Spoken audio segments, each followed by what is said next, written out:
Hali ya taharuki imeibuka Mbagala Zakiem jijini Dar es Salaam baada ya magari mawili aina ya Fuso kuchomwa moto kutokana na mvutano wa mgogoro wa jengo la ghorofa takribani 8 ambao umetokea hii leo. Ayo TV tumefika eneo la tukio na kushuhudia kile ambacho kinaendelea, huku jeshi la polisi pia likiwa kipaumbele kuhakikisha pengine hali ya ulinzi na usalama inazidi kuimarishwa. Hapa tumezungumza na mmoja kati ya mpangaji katika jengo hilo na kutuelezea sababu nini hasa cha kisa na mkasa. Mimi natumika Ndaba na hizi ni ripoti zaidi. Mimi naitwa Abubakari Isa Msambi. Hapa ni sehemu yangu ya kazi, kwa maana najishughulisha na masuala ya biashara ya mtandao. Wakati nikiwa nyumbani nilipigiwa simu na watu jirani hapa, wakanieleza kwamba kuna tatizo limetokea hapa na watu wako wanashusha vitu, mabouncer wamekuja wanashusha vitu na nini. Kwa hiyo wakaniambia mpaka wanashusha mpaka kwenye sehemu yangu ambayo ndio ilikuwa ofisi yangu, vitu vinashushwa vinapakiwa kwenye gari. Sasa wakati najiandaa kutoka nikapigiwa simu kwamba naambiwa gari ziko zinawaka moto na vitu vyangu vimeungulia pia huko ndani hivi ambavyo vilivyokuwepo. Na pengine kuna mgogoro ulikuwa umetokea ama kulikuwa na jambo gani hadi kufikia hatua hii? Of course huko nyuma kabisa tuliwahi kuona tangazo Facebook kwamba sio jengo limeuzwa. Baadaye tukamfuata mwenye jengo akatuambia sio kweli, au ni matapeli. Kwa hiyo tukakaa, baada ya nafikiri kama 2025 mwanzoni wakaja mabouncer wakaja kama na barua ya kusema kwamba hapa mtakiwa mtoke. Kwa hiyo zile barua mwenye jengo akasema no, sio zenyewe. Hii issue ikafika paka kwa mkuu wa wilaya, tukaambiwa, tukasikia kwamba mwenye jengo akatuambia kwamba nyie endeleeni kukaa hapo wala hakuna shida yoyote kwa sababu mna mikataba ambao mko hapo. Kwa hiyo tukaambia basi sawa, sisi tukaendelea kubaki. Ndio maana hata hao wakitakiwa waje kwangu alafu mimi ndio niwape taarifa, lakini kama wanakuja tu wenyewe hivyo ujue hapo kuna shida. Kwa hiyo season 1 ikapita, mabouncer wakashusha vitu na nini, lakini baadaye wakavirudisha juu. Kwa hiyo leo ndo ghafla sasa from nowhere hatujui, ndio mimi napigwa taarifa na ikawa ni vurugu kubwa mpaka imetokea hicho ambacho mnakiona. Na wewe ulikuwa na mali gani ambazo ziliingizwa katika gari ambalo limechomwa moto? Okay, nilikuwa na viti vyangu, kulikuwa kuna kabati, nimewekea maboksi ambayo yalikuwa empty, lakini pia kuna product za wateja wangu ambao nilikuwa nimeshazi purchase kutoka kule makao makuu na kuzifunga ili asubuhi nizipeleke kule zikasafirishwe. Unaona, sasa hizo zote zimechukuliwa na zimeweza kupakiwa kwenye gari na gari zimechoma moto. Hata waliochoma hata mimi siwafahamu, nimekuta gari tayari zinaungua. Kwa majina naitwa Proscovius Mgisha. Nimepigiwa simu na sekretari wangu, ananiambia bana, hapa kuna changamoto, vitu vyetu vinabebwa vinatuwekwa nje. Kwa hiyo changamoto, nikawaza kuna shida gani? Ninafika nakuta vitu vyangu vyote vimetolewa nje, na sio vya kwangu peke yangu, kwa maana ya watu wote walioko kwenye hili jengo vimetolewa nje. Sasa changamoto iliyotokea, maana yake nakuta vitu vimetolewa vinapakiwa kwenye gari, anayevipakia kwenye gari simjui, lakini mwisho wa siku baada ya muda mfupi vitu vyote vinatiwa moto. Kama unavyoona, ukiangalia magari yote yameungua, yaliyokuwa yamebeba zaidi ya kompyuta za kubeba wanafunzi karibia 200, kwa sababu mimi nilikuwa naendesha kompyuta programu hizo za computer course na English course. Kama nilikuwa naweza kuweka wanafunzi zaidi ya 200, maana yake nimepata hasara kubwa sana. Kwa hiyo kwenye hili ninatamani na naiomba serikali ya Jamhuri ya Muungano wa Tanzania itusaidie sisi kama wapangaji watiifu ambao pia tulikuwa tudaiwi kodi na inatokea changamoto za namna hii.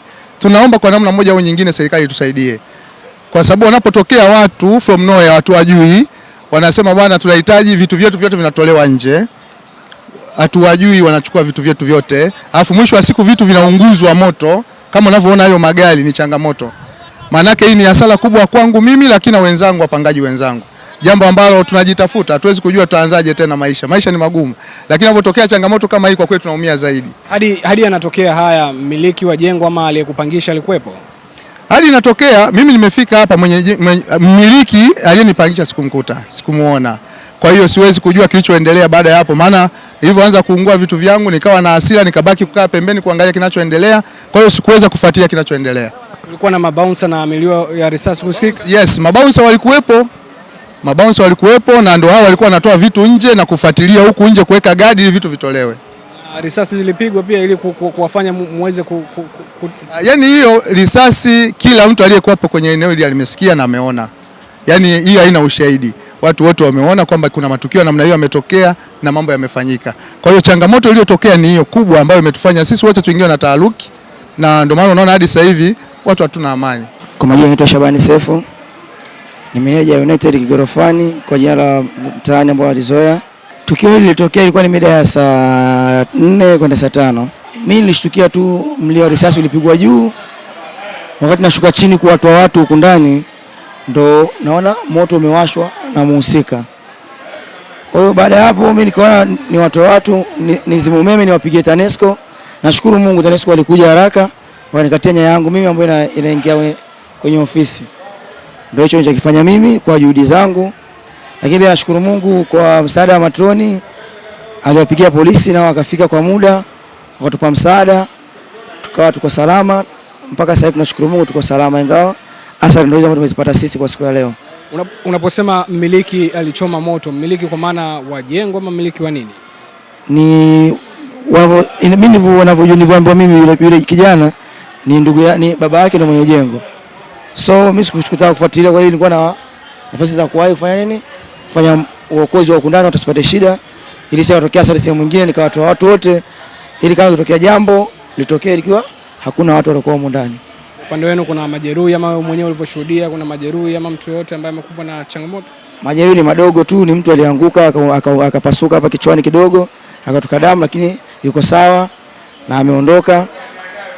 Ila hamna mwingine majeruhi zaidi ya huyo mmoja tulitokea. Baada ya ile mshtuko alikataka kukimbia akajigonga, ndio hiyo katokea. Na aliyetenda tukio la kuchoma magari moto ni huyo mmiliki ama kwaje? Sijui kama ni mmiliki na ambaye ni mtoto wa mmiliki. Kwa hiyo alikuwa na chomo cha moto, anajua wanaomiliki silaha, ndio maana akapiga juu atokana wana wasiwasi. Ndio akachukua petroli akawasha moto. Kwa hiyo magari yalikuwa manne, mawili yameondoka, mawili mengine ndo yakuwa kuondoka. Kwa mimi mjomba naitwa Kibengo Ismaili, ni mkazi wa Chanika. Mimi najishughulisha na banda langu hapo la viatu. Mimi mjomba nimekishuhudia mdoo, mimi nimesikia makelele naona mioshi nafuka juu nikaja kuangalia hapa. Hicho ndo nilichofika nikashuhudia polisi wanakimbiza watu. Basi hicho ndo nilichokikuta mjomba.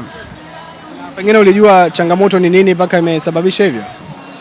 Kwa changamoto kwa watu jinsi wanavyosema kwa wanavyosikia maneno wa raia walosimama hapa.